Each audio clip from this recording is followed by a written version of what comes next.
Hey guys, I wanted to shoot a little video and talk to you guys about a few things as we go into the weekend and the end of our first week. Nice job, guys. We're getting there. Um, Number one, the squat program, 6 sets of 10 with 2 minutes of rest in between your sets, right? Somewhere between 30 and 70%. I recommended starting at 50%. As the soreness kicks in from what I did yesterday, I might be regretting that, but it seemed like a good starting point. So 6 sets of 10, 2 minutes of rest, and you have to plan when you're going to do this. I was talking to some of my early morning crew about this morning, and it's not going to get done on its own. So I would choose a day of rest, either sometime this weekend or maybe skipping the workout tomorrow and coming in and doing it. But we did install some lights outside for the 5:30 a.m. time frame. If you guys wanted to come and do it during that time, I will say that the shade in the back area is most prevalent in the mornings. It tends to the sun goes on the other side in the evening, so it's a little bit hotter. So you may want to consider doing it in the evening time when it's a little bit cooler, or the morning time frame. But midday would be brutal. That's when I did it yesterday. So make sure you guys leave time for that.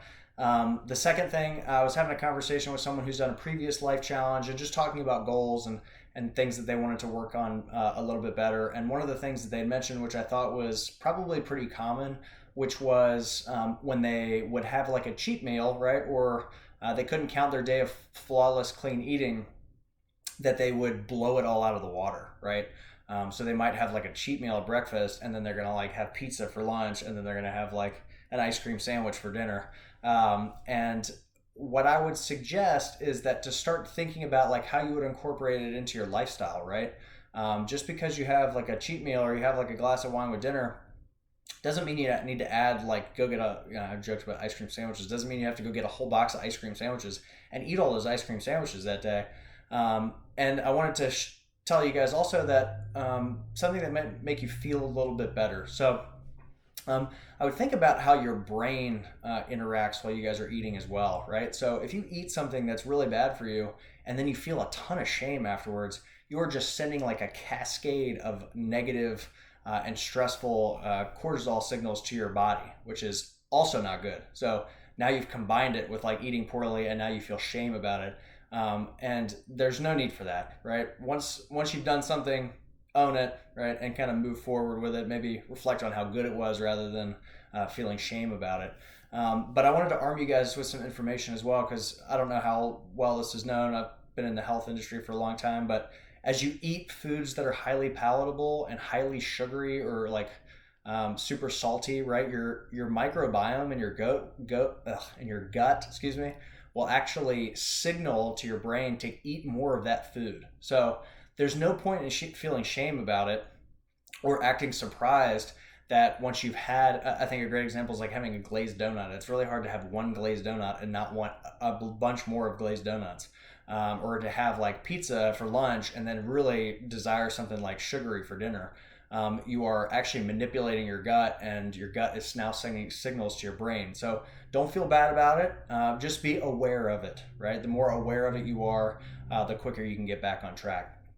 And as we head into our first weekend, right, there's room for those cheat meals in there, right? You just don't get a flawless day of clean eating, but you can still drink your water.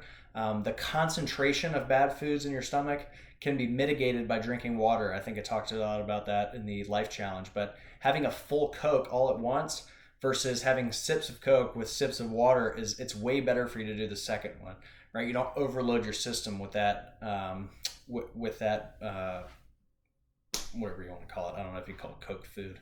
But just keep that in mind, right? There's some healthy things you guys can do to kind of mitigate those things. Another one is exercising prior to eating a big meal or a meal that you know is going to be maybe highly sugary. So if you do have a wedding or something, maybe trying to get a workout in that morning so you kind of turn your body into more of a furnace. So that aside, I just wanted to let you guys know that, there's room in these challenges for you guys to adjust your lifestyle. And the goal is to ultimately be eating clean 80 to 90% of the time. That will allow you to have those cheat meals without being totally detrimental to your health, right? We want to move our lifestyle in the direction of health and wellness and out of the direction of sickness and disease. So keep that in mind. The last thing I want to talk about is this next challenge video. And I just wanted to give a little bit of a preface for it because it is a little bit, it might be out there for some of you guys, and I just wanted you guys to know where this is coming from. So, the video is a 50-minute video. It's basically like a podcast format. There's no real actual video to it, so you guys can just check it out. But in it, they discuss yoga, and I wanted to talk about what that means, because yoga, from our perspective in the Western culture, is different from what yoga actually is in Eastern culture and where it was developed. So, yoga in our minds is considered, I think I talked about this a little bit in the seminar, but yoga in our minds is like a postural thing, right? You're stretching, maybe you're doing like a power yoga or a high yoga or something like that. And postural stretching is part of yoga, but it's like maybe like 10% of what yoga is actually about. The yogic, or I think it's Ashurvedic lifestyle, is not all that dissimilar from what we're doing on a life challenge. It's eating clean. It's treating your body as a temple. There is the postural aspect of it, but that's just to allow you to sit in meditation for longer periods of time. And the thing that he talks about in the video, which I thought was a good way of looking at it, was rather than looking at meditation as a way to achieve health benefits, look at it as almost an inner engineering.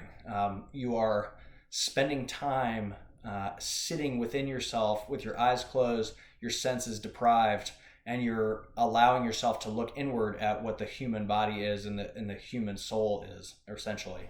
So it's kind of like an inner exploration. And the way that they discuss this in the Eastern societies is they discuss it as a science, right? It's the science of inner work. It's observing what your mind and body are doing. And I think the same way, like me telling you that exercise is good for your body is kind of like the way that we are now approaching meditation in the West, right? Meditation is good for your body. I think that is a side effect, right? Or that is a feature, but it's not necessarily what it's all about. Instead, I would, and everybody's on their own journey as far as this goes. So, I don't want you guys to think I'm like pushing this on you. But think of it as kind of like an inward journey, essentially. And it doesn't matter if you're Christian or if you're Muslim or if you're Buddhist. What I've also learned is that all these religions are welcome, and that you should, if you are a spiritual person in that sense, to use that to your advantage, right? To focus on Christ or to focus on Buddha. If you're not a spiritual person, then observe what happens on the inside. Think about creation. Think about where we came from, right? Think about the universe, and just see what unfolds, right? As you guys learn to sit in meditation for longer and longer periods of time, you'll find that as you sit in that position and focus, you'll find that your body will essentially go to sleep. And if you're able to sit long enough, you'll also find that your mind quiets down as well. And then what you are left with is essentially spirit, for lack of a better word. In that frame of mind, or in that position, a lot of things can unfold, very breathtaking things, things that are very touching. And it is an entire universe within yourself to explore. And one of the things they talk about in the video is that I think it was this video, he talks about the old cell phones, and that people were only using old cell phones to 7% of what they were capable of. And to think about the human body that way, we are equipped with one of the most beautiful things in creation, and we literally have almost no idea how to operate it.